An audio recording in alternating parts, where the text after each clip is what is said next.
Hey, I know what you want. I got what you need. Viagra boys, Viagra boys. Hello one, hello all. It is the most gothiest MIA ghost of them all, Casper in the flesh, wishing you the best, and it's time for a review of the new Viagra Boys album, Viagra Boys. This is the fourth studio album of Swedish post-punk, art punk, dance punk band Viagra Boys, which I can honestly say is a band I really can't get enough of, which is a band I would say is my favorite of the decade for sure. And it's a band I've been covering extremely positive for quite a while now. And certainly a band with a fantastic discography, from their very scuzzy but groovy Streetworms, or their sophomore LP Welfare Jazz, which was honestly one of the first albums I ever covered on the channel, which was expressed in conceptually a surprisingly romantic way. And while the album wasn't loaded with a lot of heavy bangers, there were some subtle moments, some mellower moments.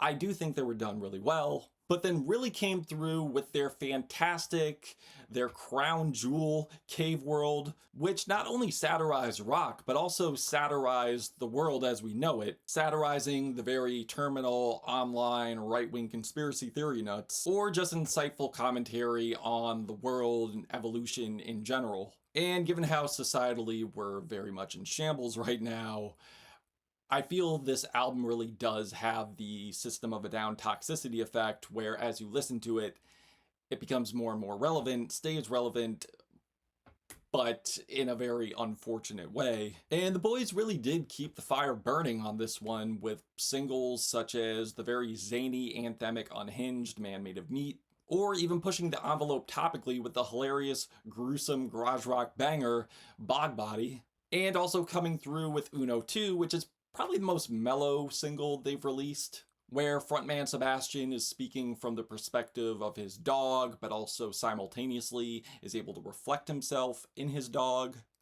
And I feel like a lot of meta commentary does land on this LP that is very self-referential, with lyrics, topics, which we will get into.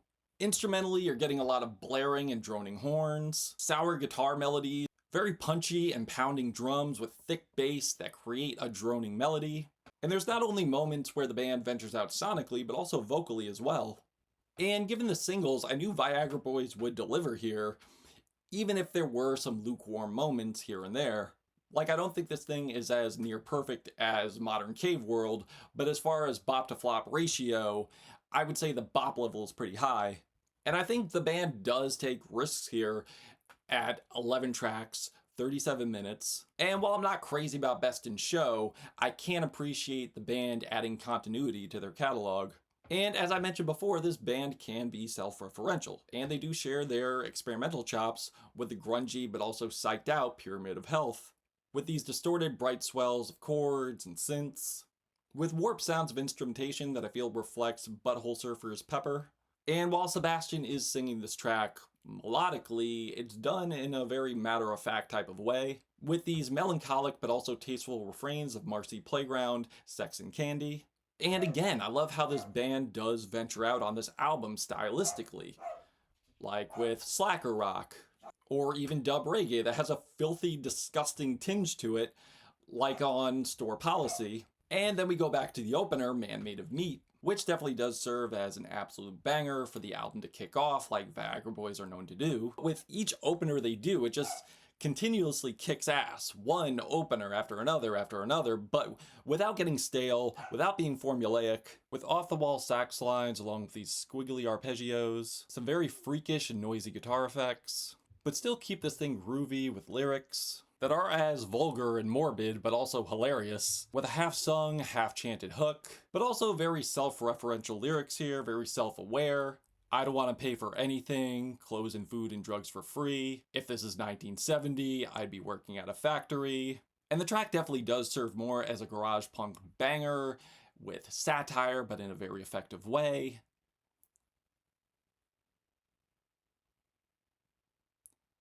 And the track definitely does serve more as a garage punk banger, with a lot of satire in the very most effective, catchiest way, especially with the squawking guitars and syncopated sax, where Sebastian talks about subscribing to someone's OnlyFans.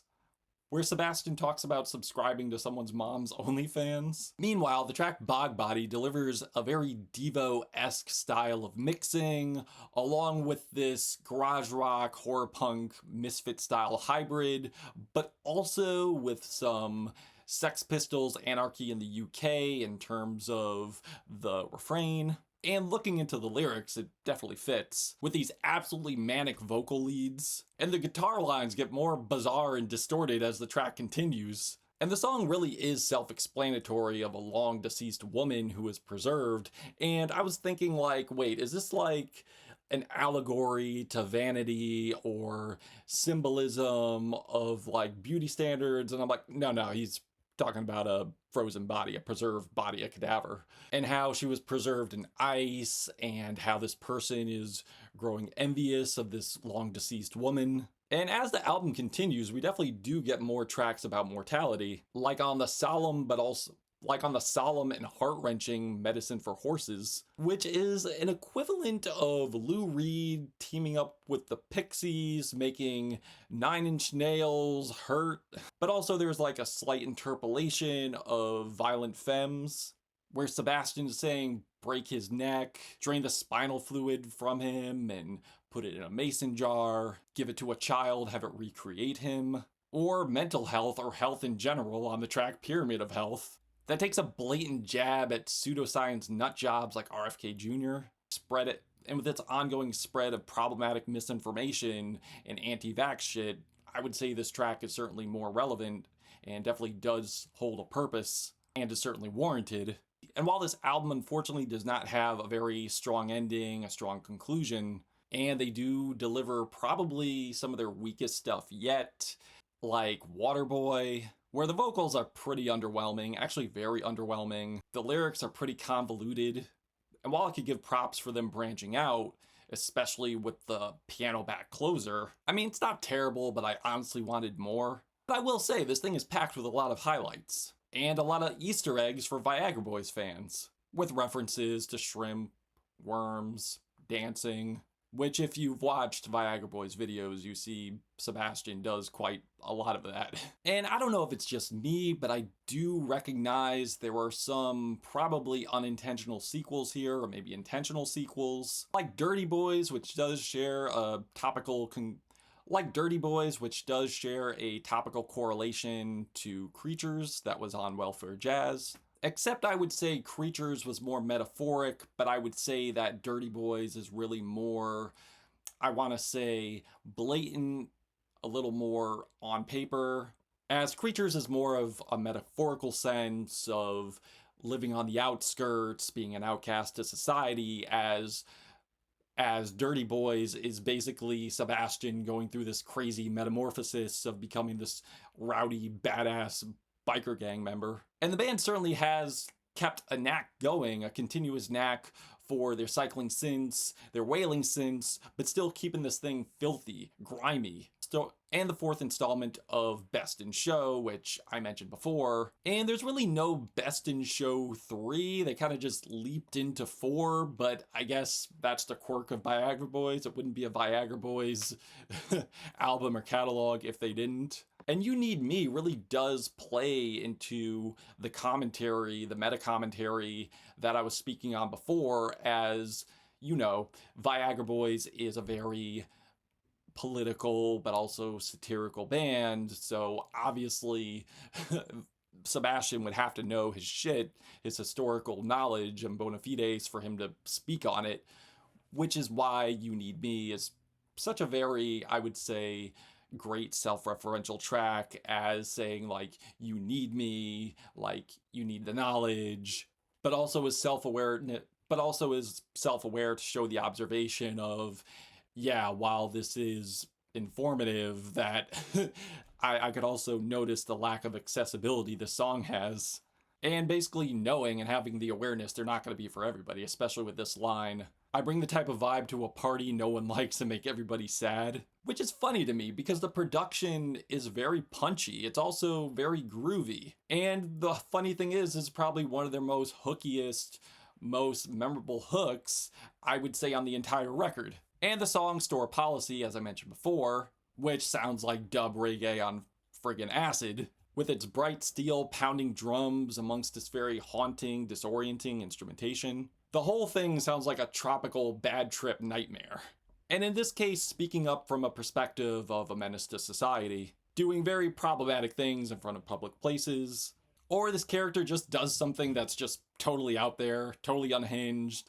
Like, this whole album is just loaded with a lot of hyperbole, but also a lot of truth too. But I do feel like, again, they're playing into the references to their catalog, and playing into their label name, talking about stealing shrimp from the zoo, got a tank at home, what about you, selling drugs to your kids at school, up all night gooning to a picture of you. The lyrical absurdity does not fall short on this record at all, really. But while I do wish this LP had a stronger ending and I don't enjoy it as much as Cave World, I would say it's pretty much up there with Welfare Jazz. I would actually say I enjoy it more than Welfare Jazz. Because I would say this is honestly one of their most diverse and probably most emotional record yet. And personally, I think the risks they took here paid off. So while yes, there are some tracks that underwhelms me, I do think this thing is fire as a whole. I'm feeling a 4 out of 5 Black Hearts on this album, but if you've given this a listen, what did you think? Did you love it? Did you hate it? Why? That's it. I am Caspa. I am the plug. Hit me with a sub. Show me love. Viagra Boys. Viagra Boys. Caspa. Gothic Ghost. Till we meet again.